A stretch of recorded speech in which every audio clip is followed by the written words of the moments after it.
প্রাকৃতিক দৃশ্য। আসসালামু আলাইকুম বন্ধুরা, কেমন আছেন? আসেন আমরা আজকে একটা প্রাকৃতিক দৃশ্য শিখি। তো আমার নিজস্ব একটা কোচিং সেন্টার আছে। তো আমার এক স্টুডেন্ট আজকে আপনাদের একটা দৃশ্য শেখাবে। দেখেন, অনেক সুন্দর আর্ট করতে পারে। তো একটা ঘর আঁকলো, ফুল আঁকবে। দেখতে থাকেন কিভাবে করে।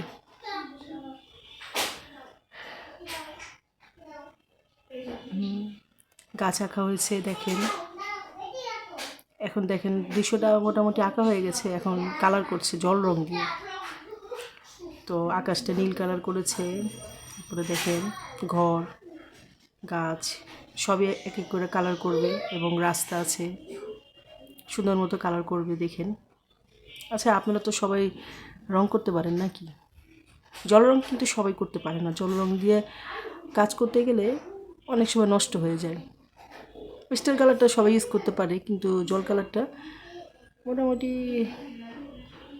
কয়েকজনই করতে পারে। তো আসেন দেখি। দেখেন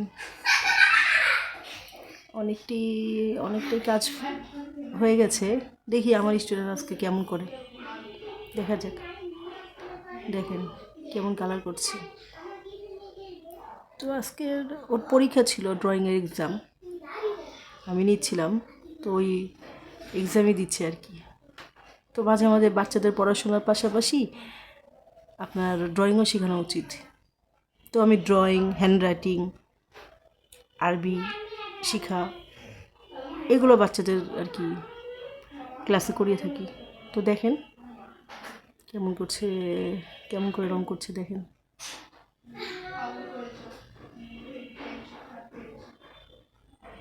দেখা যাক।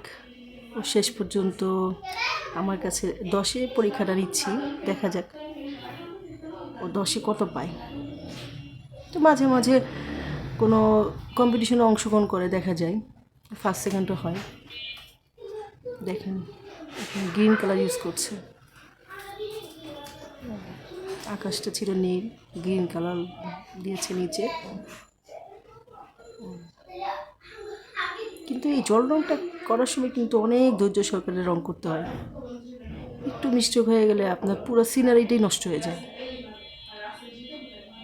তো এখন ও গাছটা কালার করবে, এটাও আপনার সবুজ কালার দিচ্ছে গাছটা। দেখা যাক শেষ পর্যন্ত কেমন হয়।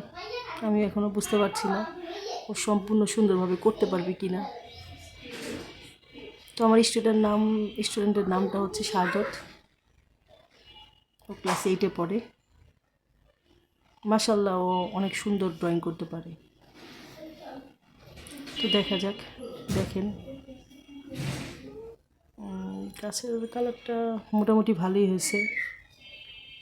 এখন ফিনিশিংটাই হলো মেন। ফিনিশিংটা কেমন করবে এটাই দেখার বিষয়।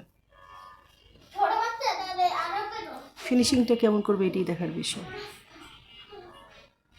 দেখা যাক কেমন হয়। দেখেন গাছটা রং করা শেষ। এখন নিচে আর একটু ফিনিশিং দিচ্ছে। দেখা যাক শেষ পর্যন্ত ছবিটা কোন পর্যন্ত সুন্দর হয়।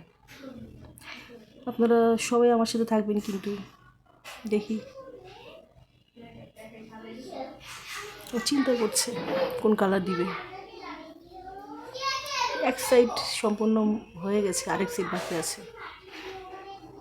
তো দেখেন কালার তো করছেই, তারপর চিন্তা ভাবনা করছে। ওকে একটা টাইমও বেঁধে দিয়েছিলাম যে আধা ঘন্টার সময় দিয়েছি, এই আধা ঘন্টার ভিতরে সিনারিটা কমপ্লিট করতে হবে।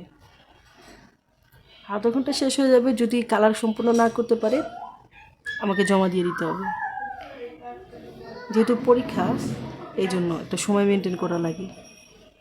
দেখেন হ্যাঁ, ও গেটের কালার করছে। এখন গেটটা কালার করছে। সম্পূর্ণ কালার হওয়া না পর্যন্ত কিছুই আসলে বলতে পারছি না আমার স্টুডেন্ট সিনারিটা কেমন করবে। তো দেখা যাক।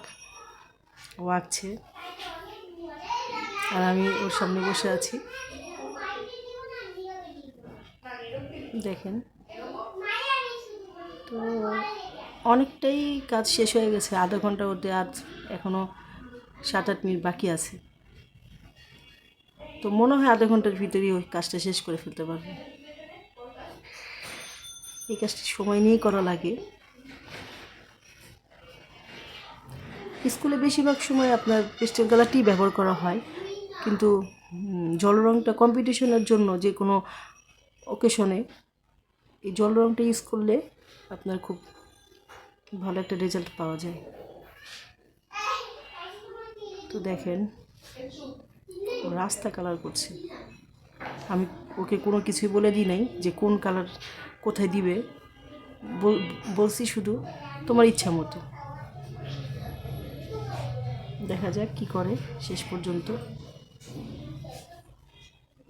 এখন আই থিঙ্ক জানালা দিচ্ছে। তো দেখেন জানালাটা কালার করেছে, এই পর্যন্ত তো ভালোই লাগছে। এখন ডান সাইডটা একটু বাকি আছে, ডান সাইড কমপ্লিট করার পর বোঝা যাবে দৃশ্যটা কেমন লাগছে। তো গাছটাও আর একটু হাইলাইট করছে, যা দেখছি গাছটা আর একটু হাইলাইট করছে, কালারটা আর একটু ডিপ করছে আর কি। তো দেখেন কালারটা ডিপ করছে, দেখা যাক। অনেক ধৈর্য সহকারে কাজ করতে হচ্ছে, আর আমিও অনেক সময় ধরে ধৈর্য সহকারে ওর সাথে বসে আছি। তো মোটামুটি কমপ্লিট হয়ে গেছে। তো এই দেখেন দৃশ্যটা কমপ্লিট হওয়ার পরে ঠিক এমন হয়েছে। তো আমার দৃশ্যটা খুবই ভালো লেগেছে, ওকে আমি 10-এ 10 দিয়েছি। আমার সাথে থাকার জন্য ধন্যবাদ সবাইকে, ভালো থাকবেন সবাই।